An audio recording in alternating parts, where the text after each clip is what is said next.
My 16-year-old stepbrother poisoned me for months, then leaked my private photos during church. What happened next shocked everyone. I didn't notice the buzzing at first. Too many people were talking at once, priests shuffling papers, relatives whispering prayers, kids kicking the pews. The church smelled like old wood and cheap incense, that dusty scent that clings to the back of your throat. My tie felt too tight, my palms were sweating, but I told myself it was normal. Confirmation ceremonies make everyone nervous. Except the buzzing wouldn't stop. It was my phone. 3 vibrations. Then 5. Then 10, almost in a rhythm. I thought someone in the group chat was memeing again, probably sending memes about holy water shots or something. I ignored it. I tried to focus on the choir lady wheezing her way through Ave Maria. Then Dennis, my dad, leaned toward me, face pale. Ian, he whispered. Give me your phone, now. I blinked. Why? Just. His jaw was tight. Do it. He never used that tone with me. I pulled it out slowly and glanced at the screen. 58 notifications. Instagram. Messenger. WhatsApp. Unknown numbers. Private accounts. Then I saw the preview of the first message. Bro, is that really you? Then another. The damn your stepbrother did you dirty. Then I saw one of the photos. My own body. Taken in my bathroom mirror 2 months ago. I hadn't sent it to anyone. Not even a girlfriend. I didn't have one. My stomach dropped so hard I almost threw up all over the polished altar steps. My phone buzzed again. Another notification. Another. I couldn't breathe. Who sent it? I croaked. Dad didn't answer. He wasn't looking at me. He was staring past me. At Isaac, my 16-year-old stepbrother. He was sitting 2 rows back with his friends, wearing that stupid smirk he always had, the one that looked halfway between lazy boredom and superiority. Our eyes met, and he grinned. Not big, just enough to let me know. It was him. Something inside me snapped. I stood up so fast my chest screeched against the stone floor. Heads turned. The choir lady stopped singing mid-note. I barely heard Dad hissing my name behind me. All I could see was Isaac. I stormed down the aisle. My shoes thudded on the marble. Someone tried to grab my arm. I shook them off. He didn't move. He just sat there, flipping his phone in his hand like he was waiting for popcorn to finish. Why? I yelled. The word echoed through the cathedral. Silence followed like a vacuum. Would you do that?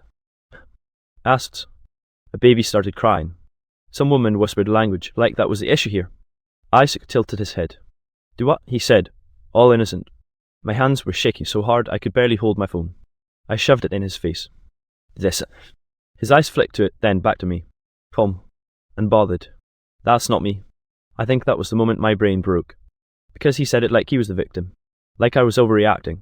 Dad arrived behind me, grabbing my shoulder. Ian, stop. We'll deal with this later. No, I said. My voice cracked. He ruined me. Someone in the back murmured, is this part of the ceremony? Laughter followed.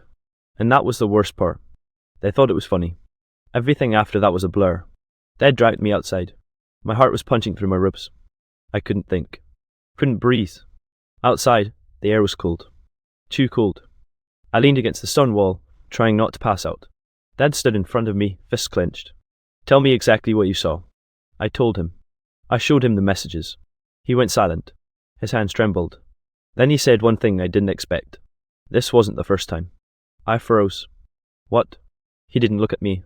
I thought you were just tired because of work, but you've been sick, pale, losing weight, headaches, stomach pains. I stared at him. He swallowed hard. I think Isaac's been messing with your food for months. I thought he was joking.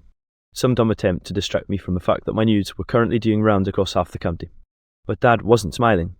His eyes were bloodshot like he hadn't slept in weeks. Dad, I said slowly. What the hell are you talking about? He ran a hand over his face. The protein powder in the kitchen, the one you've been using, I checked it last week. It smelled off. I stared at him. So you what? Didn't tell me? I thought maybe it'd expire. He snapped back. I threw it out, bought another one. Then yesterday, that one smelled the same. The ground felt like it tilted under me. No freaking way. This was too much. My stepbrother wasn't some cartoon villain mixing poison into my breakfast. This wasn't a Netflix thriller. But my brain didn't care about logic. It replayed the last few months. The constant stomach aches. The random dizziness. The exhaustion so bad I'd collapse onto my bed after work and sleep for 10 hours straight. And Isaac, standing in the kitchen, smirking when I drank my shakes, making jokes about slugging fuel. My breath went shallow. Dad grabbed my shoulders. We're going to the hospital now. St. Vincent's emergency smelled like bleach and fear.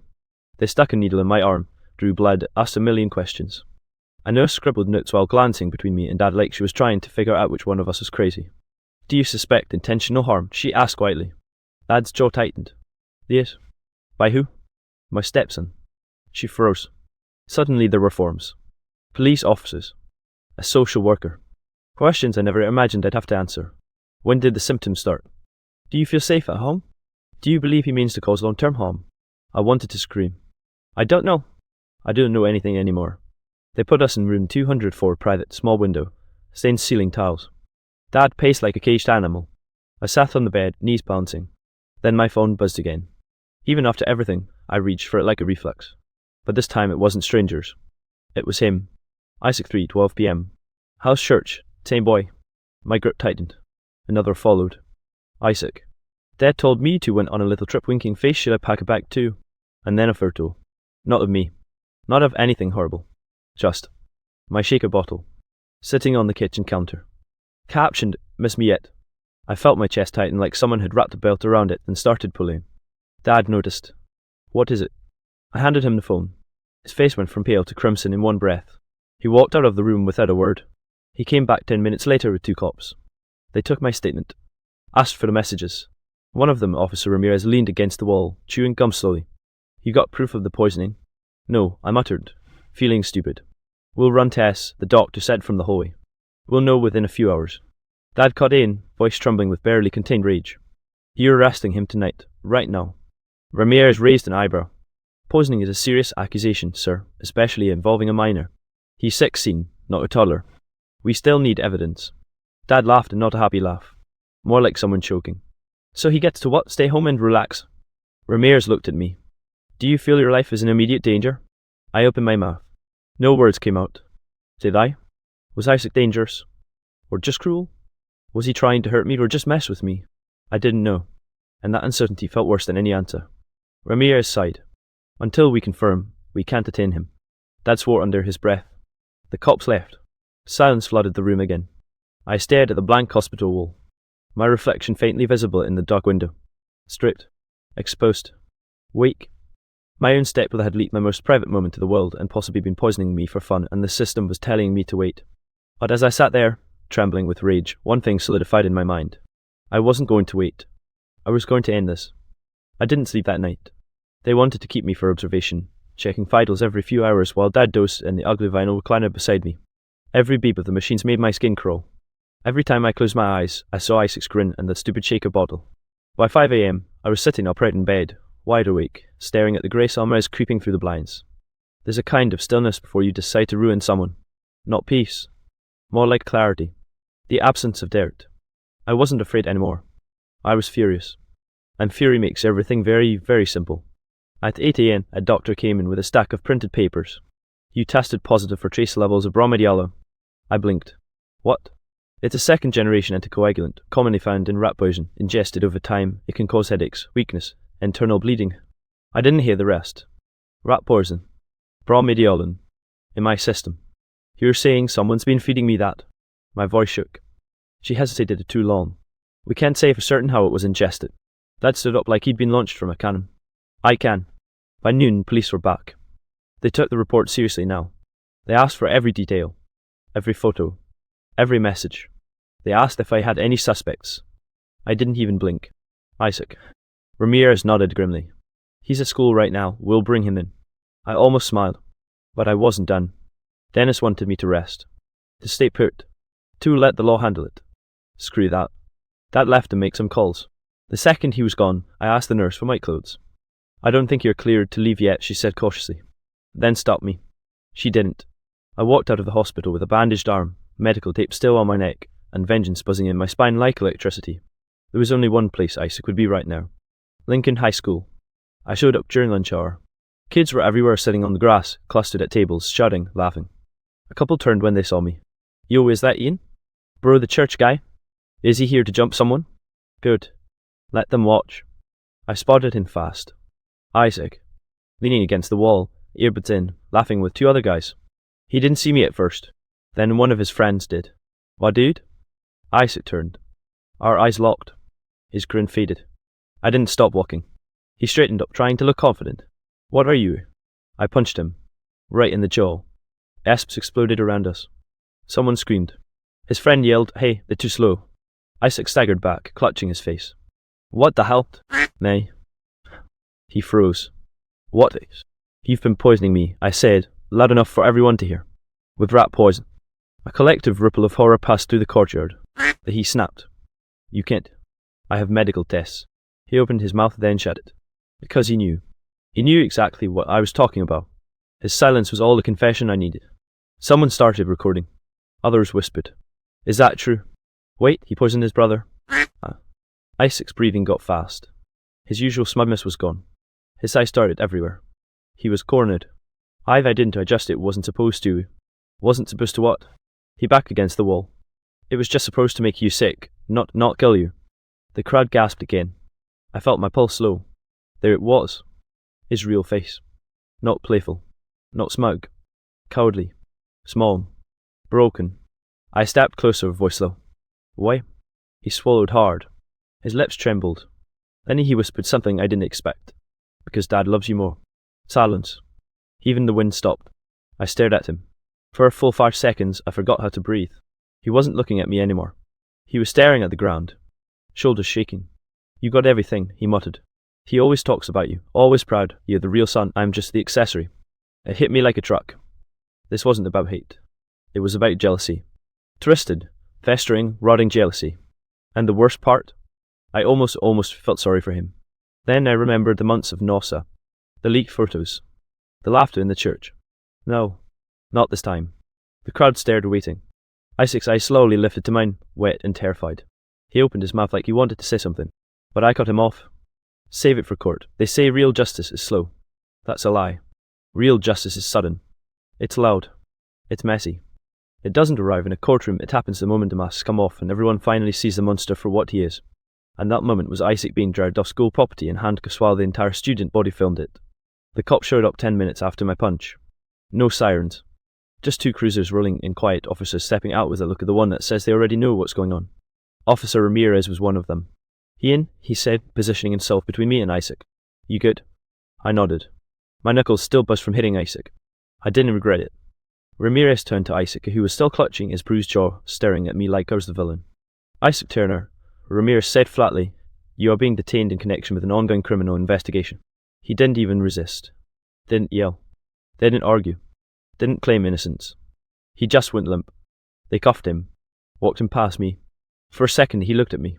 No grin. No sneer. Just raw hatred mixed with fear. Then he was gone. They met me back at the hospital. He must have been watching the school through one of the live TikTok streams, because the first thing he did when I walked in was grab me in a bear hug and whisper, "I'm sorry, I should have protected you." For the first time in months I let myself cry. Not full sobs. Not dramatic. Just silent tears that didn't fall but held there, burning. They didn't let Isaac go home. Because of the poisoning evidence and his confession, and no matter how accidental, he was taken to a juvenile detention centre pending trial. That night our house felt wrong. His room was still there. Untouched. Posters on the wall. Aiming chair perfectly aligned with his PC. But everything smelled different. Like the air itself had been contaminated. I walked into the kitchen and opened the cabinet where I kept my protein powder. There was a new tub inside. Still sealed. I couldn't even touch it. 3 days later the police returned. Not for Isaac. For me. "Do you want to press charges for the photo leak?" Ramirez asked. "We have evidence he distributed explicit material without consent. That's a separate felony." Separate. Felony. The word sat heavy in the room. That answered before I could. "Yes." Then he looked at me. "Unless you don't want to." I thought about it. I imagined Isaac in a courtroom. In a cell. Paying for what he did. Then I imagined his stupid grin. The way he smirked while I was humiliated in front of 200 people. "Yes," I said. "Charge him for everything." But I wasn't prepared for what came next. Because while Isaac was locked up, his mother came for me. It was a week later. Late evening. Dad was at work. I was home alone, reheating lasagna I didn't even want to eat. Knock. Knock. Knock. I checked the people. Melissa. Isaac's mother. My stepmother. She looked destroyed. Hair disheveled. Eyes swollen. Hands shaking. I didn't open the door. She knocked again, harder. "Ian," she said through the glass. Please let me in. I just want to talk."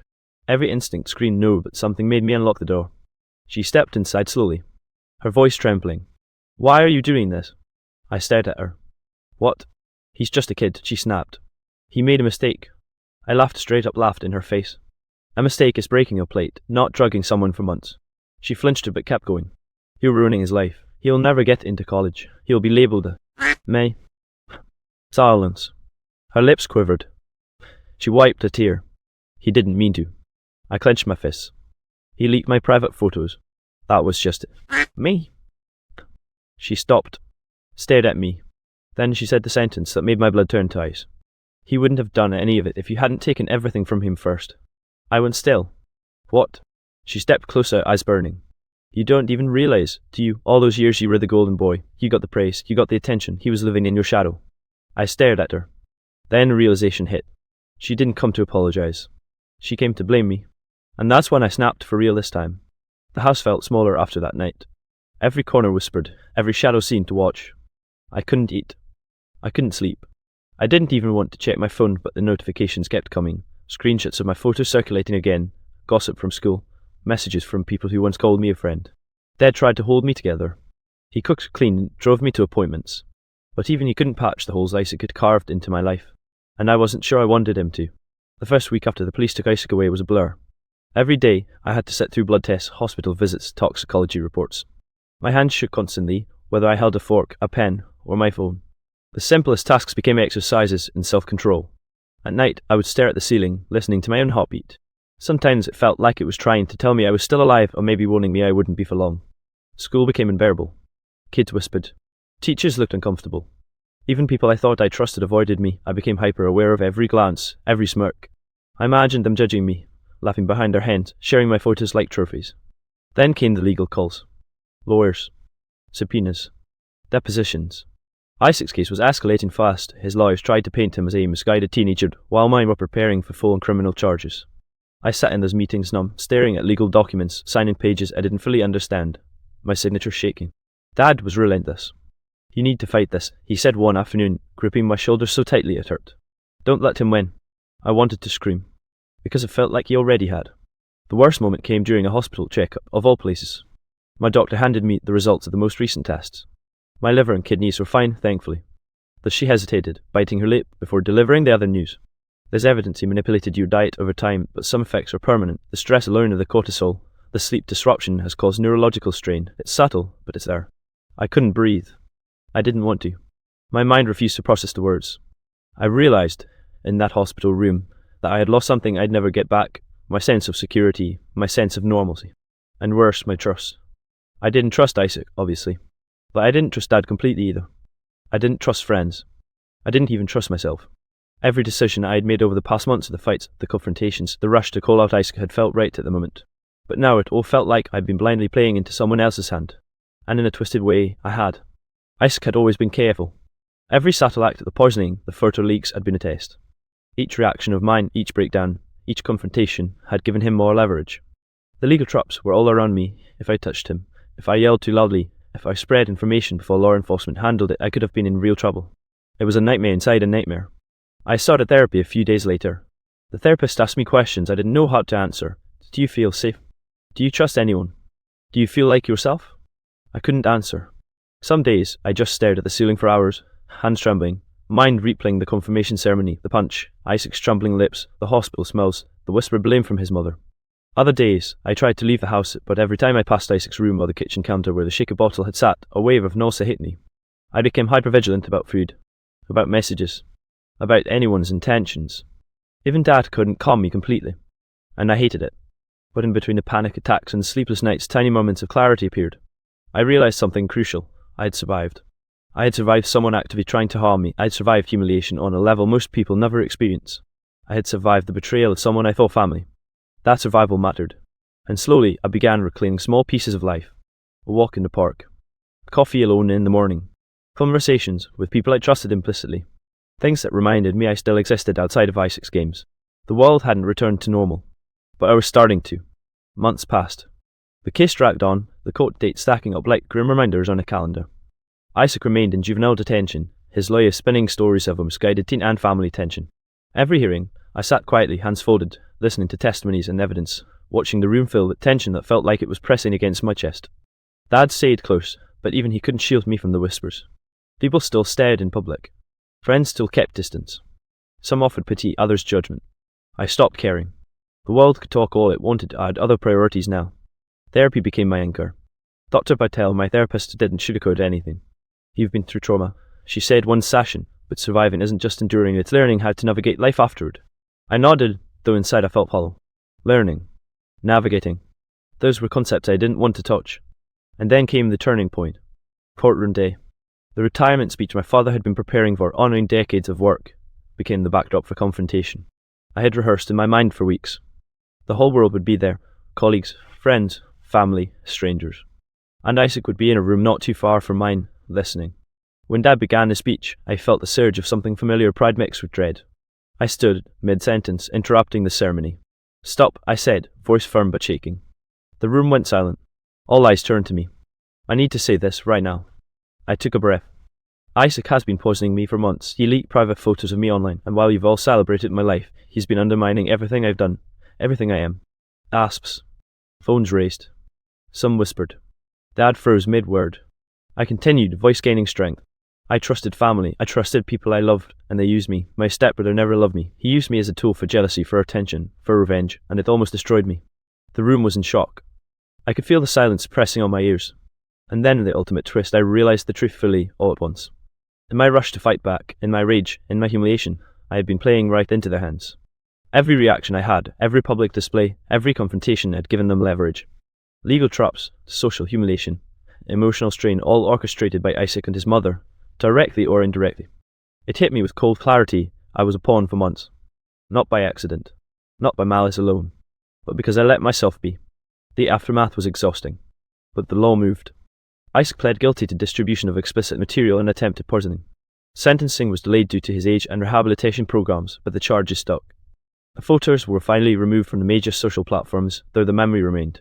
I moved out of that house. Dad stayed, trying to reconcile with the mess. I rented a small apartment. Minimalist, quiet, safe. The smells were my own out coffee in the morning, laundry detergent, clean sheets. No traces of anyone else's malice. I started focusing on work, small goals, and myself. Therapy became consistent. Exercise, food, sleep, and my body and mind needed to be restored after the months of slow poisoning and stress. I also learned to pick my battles carefully. Not everything required confrontation. Not every reaction needed to be immediate. Patience became a shield. And the photos? I never truly got over them. But I no longer let them define me. I saw them as evidence of survival. Proof that I could endure humiliation, betrayal, and near-death experiences and still stand. I rebuilt trust slowly, cautiously. Some friendships returned. Some didn't.